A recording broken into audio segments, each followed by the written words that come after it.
King 5's Glenn Farley joining us with a look at part of that report and what it might mean for us. There's actually a lot here, and if you want to learn more about what went kind of crazy in 2017, I would recommend you go to our website, king5.com. It was a bad season, and as you'll hear here, but it didn't set a record for how many acres burned, but how long the season lasted. Firefighters in our region spending 40 days at the highest level of alert. Now, this is one of the things in the report. Here is an interactive map. Washington, Oregon, all included in U.S. Forest Service Region 6. Here was one of the fires that got a lot of attention for us.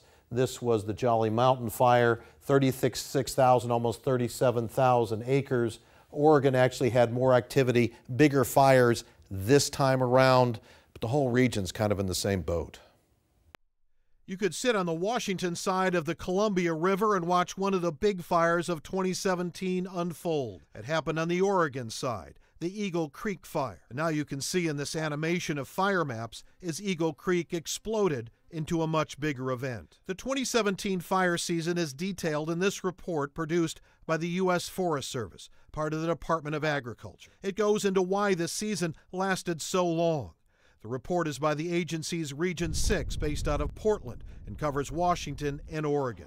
And there are sobering reminders of why people on the wetter western sides of both states need to be paying closer attention. This is the Chetco Bar Fire in southwestern Oregon. On the left of your screen is the Pacific Ocean. The fire was remaining around several thousand acres. Then watch this. Overnight, it explodes to more than 100,000. It's apparent to us that our fire seasons are getting longer. Tracy Weaver is with Region 6. I spoke with her over Skype. We've been here all weekend from 7 to 6 and sometimes longer. At Washington's Department of Natural Resources, dispatchers were working around the clock as every resource was pulled out of the office into the fight. As many as 11 major fires were going on simultaneously on this September night.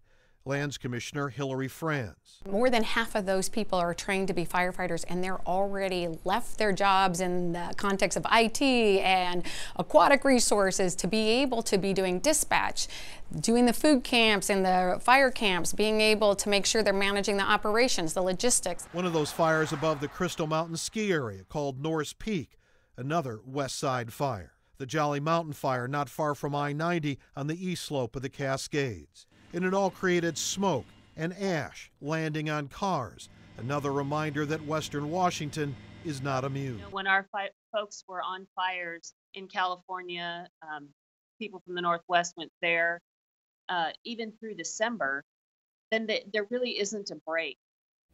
So they've actually been talking over the last several years about fire seasons that almost don't end. So what do we do now?